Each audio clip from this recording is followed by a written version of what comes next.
Oops. Alright, welcome back to my channel.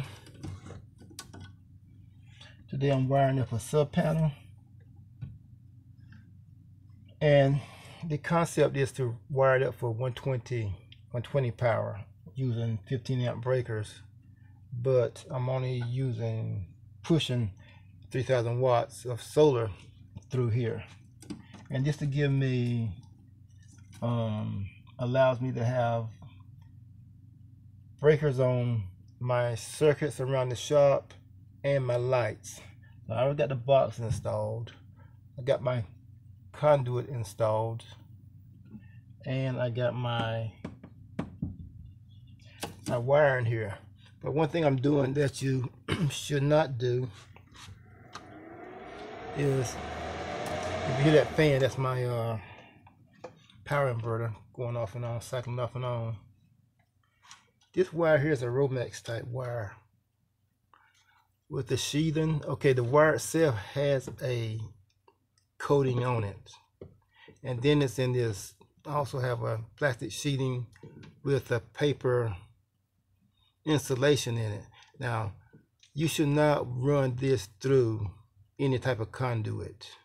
It should run freely through your walls.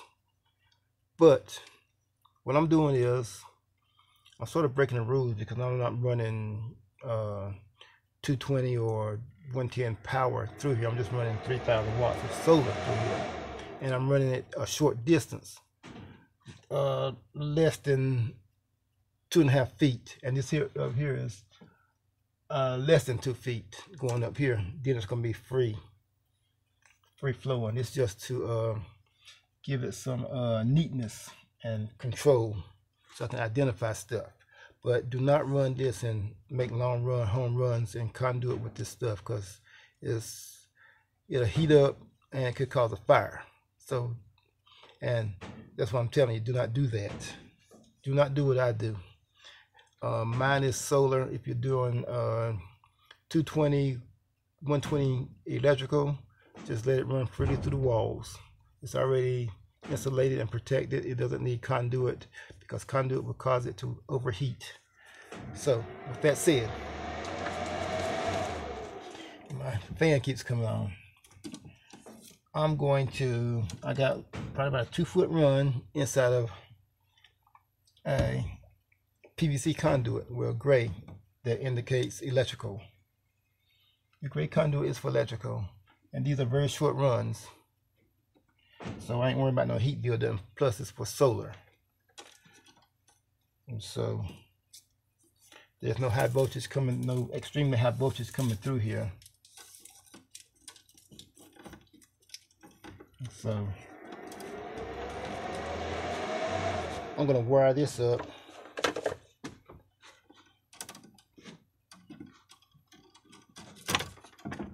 Let me cut this out of here.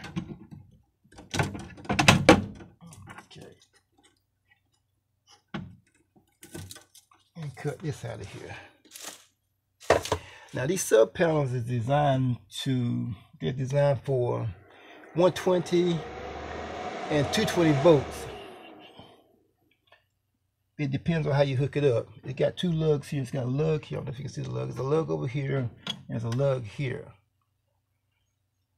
And what I'm going to do is, to keep continuity, I'm going to jump, because it's only going to be for solar. There's not going to be any grid power coming in this sub panel, so I'm not worried about that. No grid power whatsoever. Only solar coming in here. So what I'm going to do is I'm going to jump it from this lug over to this lug, so I can access all 6 breakers. Now, you shouldn't do that if you're running shore power.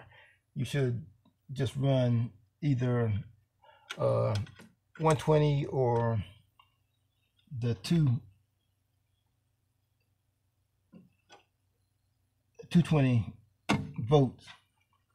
But we're doing solar, so we can bypass all that. Okay. We got a ground wire here. This is our naked wire with copper. And then we got our white neutral, which is going to go up in this bus bar up here. And then we got our black, which is a hot, which we want to jump from one lug over to the next, but we're just going to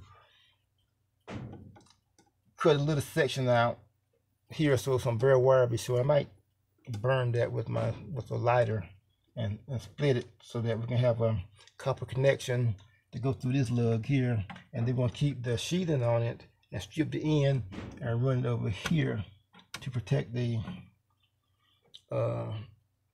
hot black cable. So it's a simple setup. This is our neutral here. I don't have to buy a ground bus bar to go somewhere. They got places on here that you can put in a ground bar. So I'm going to do that. But first I'm going to go ahead. I'm not going to hook it up to my inverter yet. I'm just going to wire it up here. And once I get the bus bar for the ground, I will hook that up. And I will also, from here, I run a ground wire, which is, where's my ground wire? I got a roll of ground wire somewhere around here. What did I do with that roll of ground wire? Well, anyway, I got a roll of ground wire that I will hook to my grounding bus bar and run it down and run it outside to ground. And so that's where I'll be at. So I got my wires already stripped back here. So let me take some measurements. Well, first I need to get a screwdriver and screw this lug. Here we go. So this is my, I don't know if you can see that or not. Can you see? Let me see. Okay, this is, I'm just gonna bring you around here a little bit more so you can see. Maybe you can see a little bit. Can you see that lug? I don't know if you can see that lug or not. I wish my camera was over here straight on, but it's not. It's over to the side. Anyway, there's a lug here that I'm gonna run through, and you can see this lug here. I'm gonna run out through this lug, and I wanna make sure that there is no connection, no jumper already there, which is not that I see. I don't see a jumper.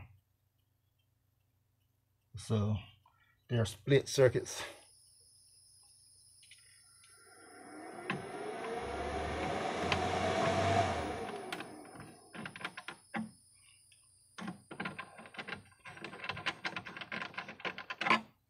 And the only reason I'm doing this myself is because it's solar. If it was a high voltage, 220, 240, all that stuff, 110, 120, I would have an electrician out here doing it, and not me. Okay, so what I want to do is run this through here. Let me bring this back this way a little bit.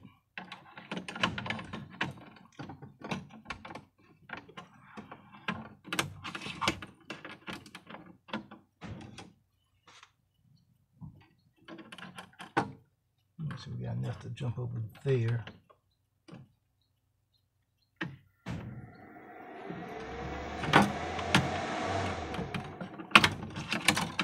All right, I need to give myself a little bit more on the hot